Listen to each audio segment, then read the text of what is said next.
Welcome to the Month End of CPG Community Chat. The Month End will provide emerging CPG brands real-life knowledge into the accounting, finance, and operational worlds.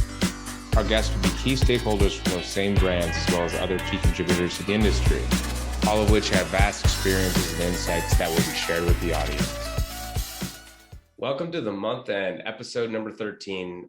Today's chat is with Marc Levit, who is the founder and CEO of ForecastEasy. This is a little bit different of a agenda and topic versus having an actual CPG founder. We're having somebody that's going to help us chat through the fun topic of forecasting and really what does that mean at a high level, how emerging CPG brand founders can understand it, implement it, and really try to get the best ROI on implementing a forecast. So we're very excited for the conversation. How you doing today, Marc? Brad, it's good to talk to you. I'm in a hotel room in Kansas City, so it's great to be traveling again and taking these calls and podcasts from a bedroom suite. Awesome. Yeah, I'm looking forward to it as well. So just a little background on Marc. Marc is a career consumer investment banker who's developed strategic and financial plans that have aided in transaction to the world's most admirable strategic acquirers, including Moet, Hennessy, Constellation Brands, Gallo, and Chanel.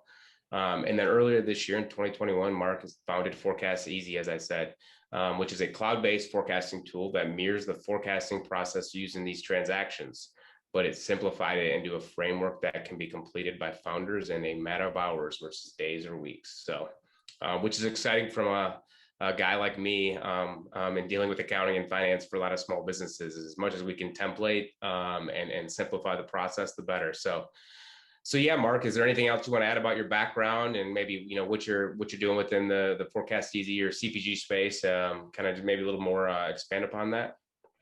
Sure. Well, thanks, Brad. I think you gave me a promotion there with the CEO title as well. But oh, perfect. Somebody's got to be the CEO. So right, exactly. No, I think the CPG industry has always been exciting, but really in the last couple of years is showing unbelievable signs of innovation. And with new channels that allow founders and small teams to begin selling quickly and frankly profitably, it's really exciting to bring new flavors and innovation out there. And my point of view, as you'd imagine, is I think is aligned with yours, is let's talk about a plan. Let's talk about a 5-year vision for where we want our company to be one day. Because we to control our steps today, we need to know where we're going. And quantifying that can often be seen as scary and difficult to do, but there's actually some pretty easy ways to do so. So helpful for all founders to have a plan of action and to march toward that. Awesome. All right. Well, let's get into it. So let's start at the high level. What is a forecast?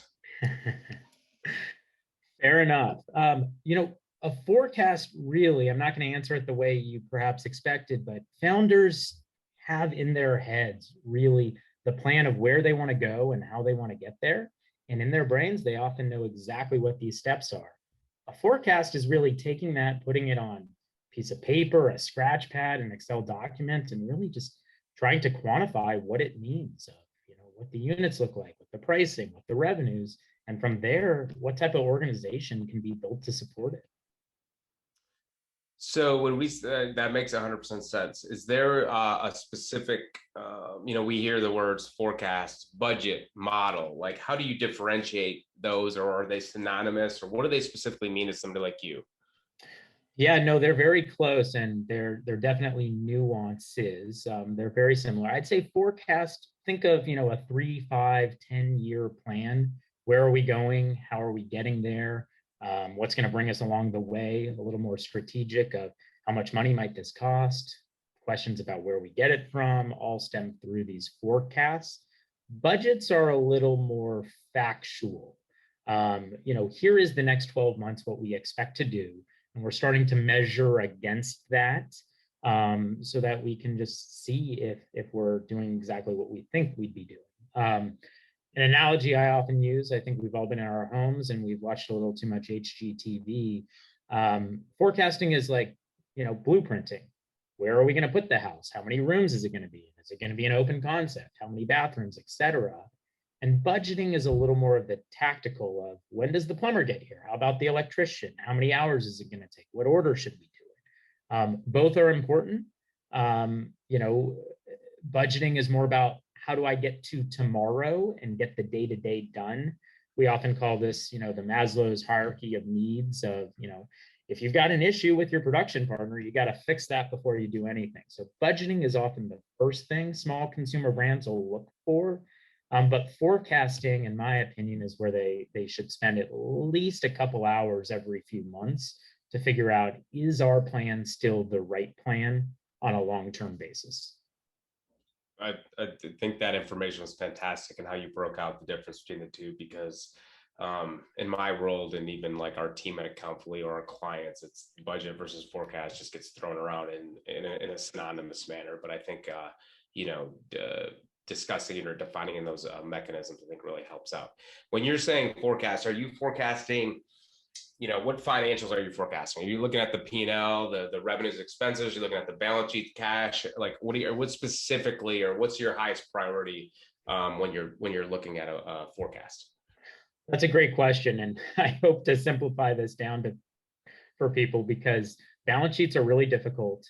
Cash flow statements are even more difficult. And to back up a second, the first thing I usually say is the only thing we know about forecasts are we're going to get them wrong, you know, but at least it helps to tell us the direction of, if we go somewhere, what it may look like.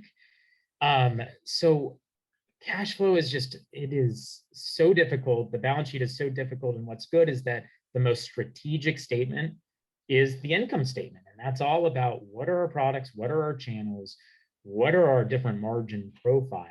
And so if I'm the founder of a 5 million in revenue or under company, and probably a 10 million in under company, I would spend 95 to 100% of my time on the income statement. And from there, honestly, we can answer a lot of the most important questions that a balance sheet or a cash flow statement should say. If you're trying to project the exact month that your company may run out of money, the strategic implications are the same of, you need to start raising money yesterday. And a lot of it, if we spend a lot of time and money and resources figuring out we're going to run out of money on September 15th or on October 12th, you know, it's probably too late already. So income statement, income statement, income statement. 100% in agreement with you on that. All right. So at what phase of my business, or what revenue, top line revenue, or like, when do I need to forecast? Yeah, it's funny. I've talked to a few founders who say, oh, you know, let me just raise my round of financing first, and then I'll start to forecast. And, you know, I don't have a good response to this. Otherwise, it's other than it's sort of a chicken and the egg situation. But I think the way I've been thinking about this is, you know, if you're a founder, you've decided that you're going to create a business where you think the revenues and the dollars in are going to exceed the dollars out in almost all circumstances. And so you've already done that forecasting, and it's in your head. It just may not be written down. So I'd say you're already doing it. You should be doing it, and that it should be done now. You know, whether you're day one, day zero, or day 1,000, now is the time to start. And you know, it's about turning your vision into numbers and seeing if it'll work out. And frankly, most of these plans don't work. And so you either got to figure out a way to get them to work, or, you know, I hope your company succeeds, but if it doesn't, and I've been told this a million times as well as an entrepreneur, much better to, you know, not succeed quickly and fail and try something new than to, you know, have a 10-year cash burn cycle. So, to repeat, income statement, income statement, income statement, and, you know, now.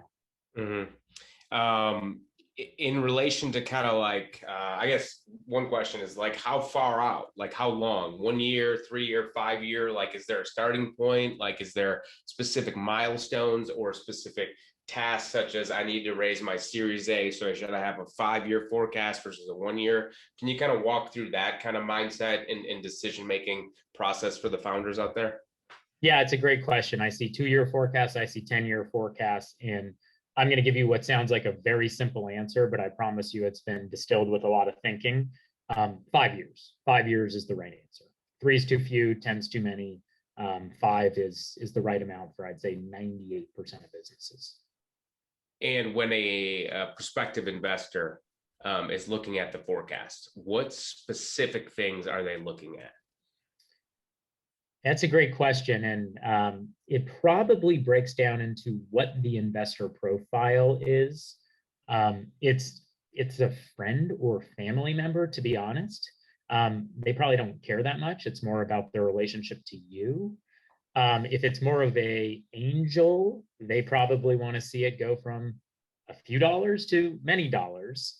And if it's a strategic investor who understands the industry, that's where you're going to start to get into a lot more detail about gross margin profile, product mix, channel mix. And ultimately, that's the story they're going to want to hear of. Okay, we're going from $1 million to $5 million in revenue. How do we get there? Well, we've got these 3 SKUs and they're going to account for 60% of the growth. And then we get into this new channel and that's going to be 20% of the growth. And so, these more sophisticated investors are going to care about your product strategy and your channel strategy more than anything. They're going to say, look, your operating expenses, yeah, okay, $500,000, that looks about right. We can either upgrade that or downgrade that depending how you go. But what's going to make this team and this brand different is where we're selling our product, what our products are, and give me as much detail about that as possible, because that's what the magic is that an entrepreneur brings to this.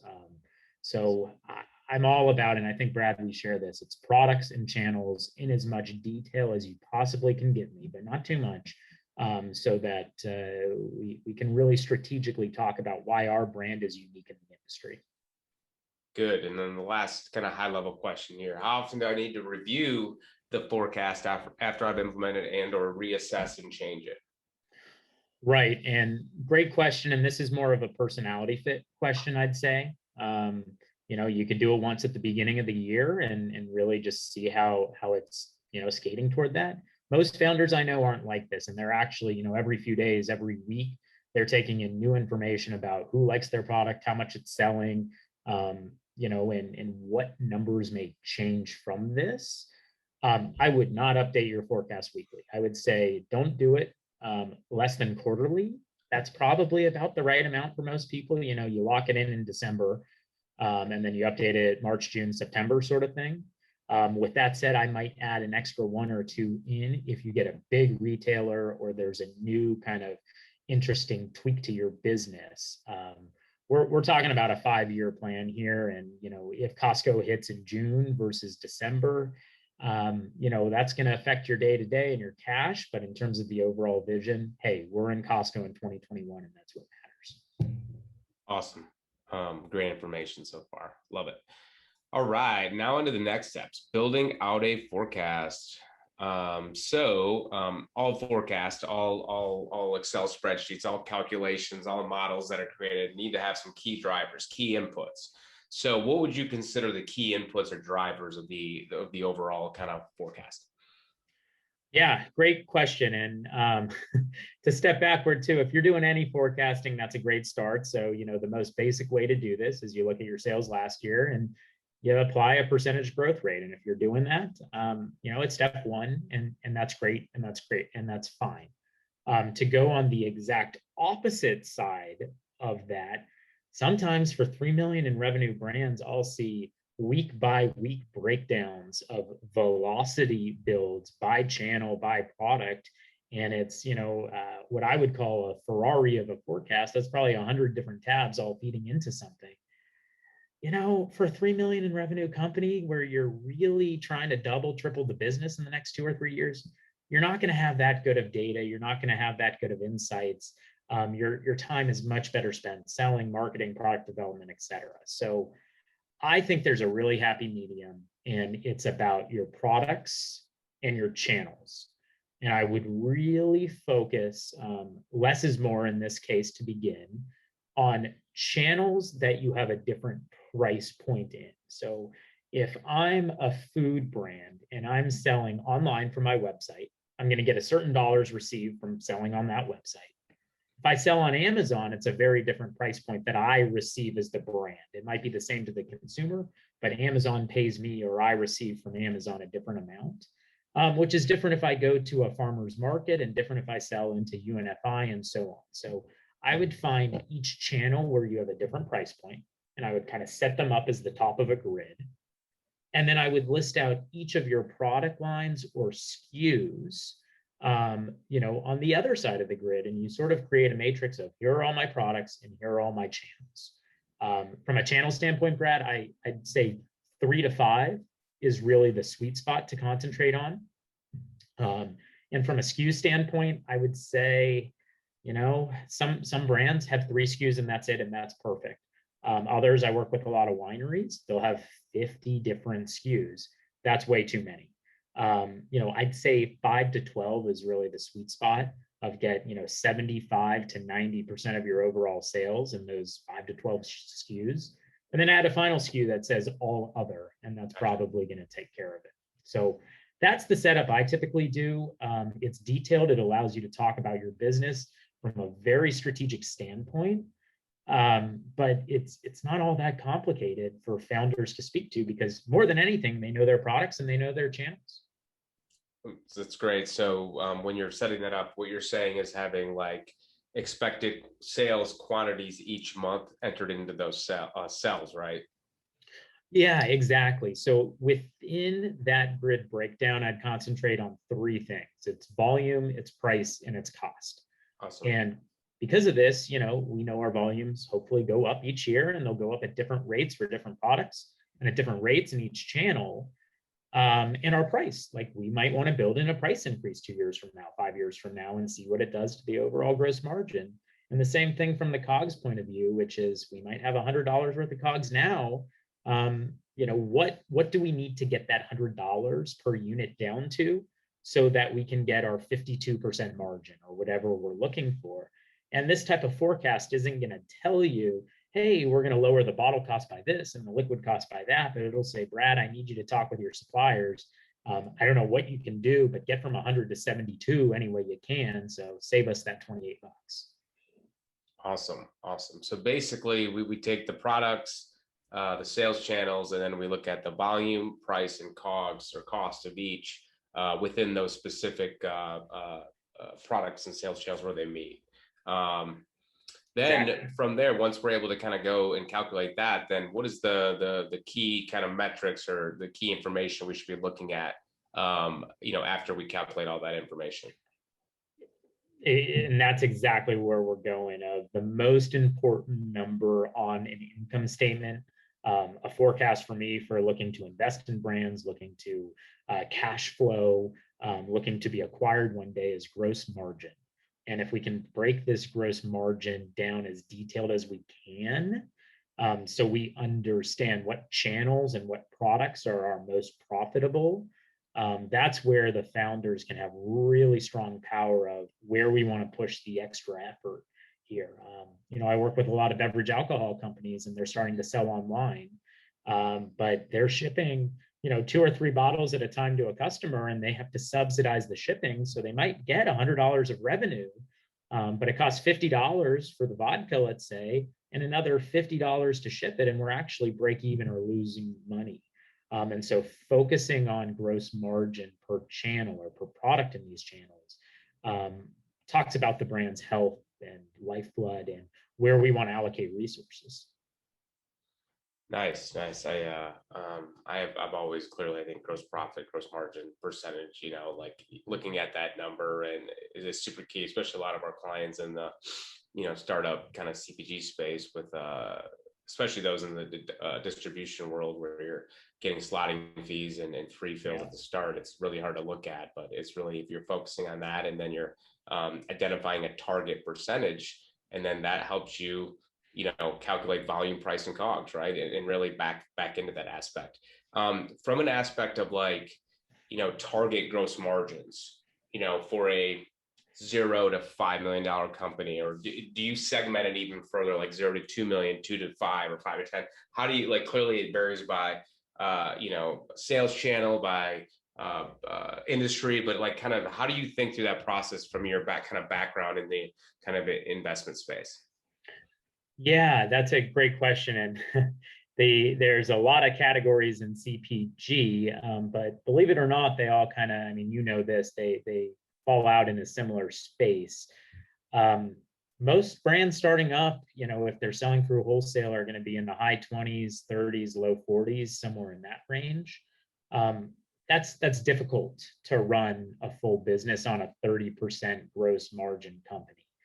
Just to back into this, we typically think of SG&A at maturity being about 25% of net sales, and marketing, depends on the channel, being between 5 and 20%. So if we take the midpoint and we say, okay, you've got 30 to 40% of your net revenue as cost, our gross margin's got to be above that if we're going to ever make any money.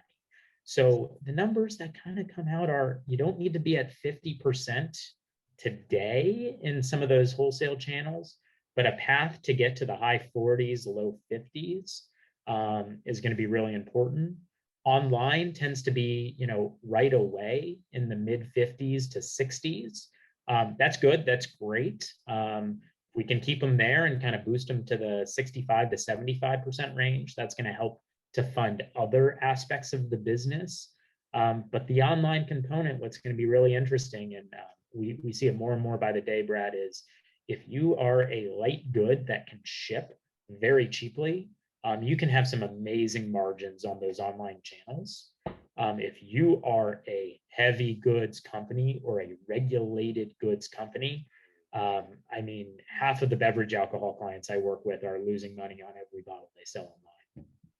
That's so interesting to look at the specifics of sometimes people just, luck into success. And it's like, my product weighed very little, and you don't, like, those are the things to think of the world we're getting in with e-com and shipping, like shipping costs, freight costs, what 3PL provider, where should my products be? Clearly, like the Amazon world, where we live at now, it's super hard to be a small business and absorb high shipping costs, which is what you're saying, which is a lot of people sometimes don't focus on all of that.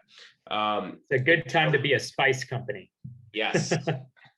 Yes, good stuff. So basically, kind of we back up here, the key drivers we want to look at are segmenting by your product, your SKU listing, and if it's too big or extensive lists, group them by your major SKUs that you sell and or kind of, product groupings if you're able to do that. Sales channels, look at segmenting sales channels based upon the price point or sell price that you're selling, and then the 3 to 5 kind of range is a good target. And then within there, then you kind of extrapolate volume to be sold, the price you're selling at, and the cost of the product you're selling at. So once you're able to kind of get those inputs, then you're able to kind of create a full forecast, a full P&L model that shows you gross margin percentage, gross profit, top line revenue, et cetera, the amount of money that can help absorb those SG&A costs. And kind of, what you were saying about target gross margins, getting towards that 50 or above that percent at the wholesale level, this is the whole point of forecasting, right? You don't need to be there today, but you need to tell the story of how you're going to get there. That story's the most important for you as the business owner to help make decisions, as well as identify key relationships from suppliers or negotiation tactics or whatever you want to do as you move from, year 1, year 2, year 3, year 4. But also it's very key when you're raising money to show the prospective investors, hey, I've thought this through. This is what my goal is to get there. And hopefully I can, follow that process. Clearly it won't happen exactly, probably. But I've thought it through, and as we move forward, I have good data, then I can always, be agile and make different decisions. Is that kind of thought process? Does that make sense from your perspective? That's 100% correct. And to give an example with it as well is, if we've got a 20% gross margin product right now, that's okay if we've got the path to get to 40, 45, 50%. But if I show you a 5-year plan and my 20% gross margin gets to 26% in our rosiest scenario, we got to be done with that. Something's got to change. Raise the price, lower the cost, or just get out of that business completely. Because, when you add in the cost below that to sell that, you're losing money, everything you sell. Mm. Yes. In terms of, looking at gross margin dollars and kind of gross, margin percentages here, is there specifics like on the side of growing my business, selling my business within the, CPG kind of, alcoholic industry, product-based industry? Is there specific kind of metrics or valuation tactics based upon gross margin, like that you can start thinking of how much your brand's worth from a valuation perspective? Yeah, that's a great question. And I'd say that there's a lot of nuance in industry within CPG on those metrics that we can dig into some specifics.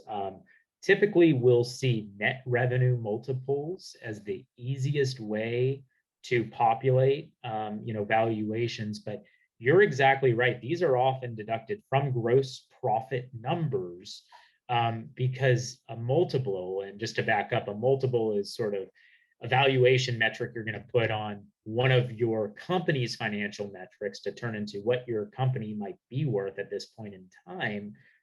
There's a high end of the range and a low end of the range.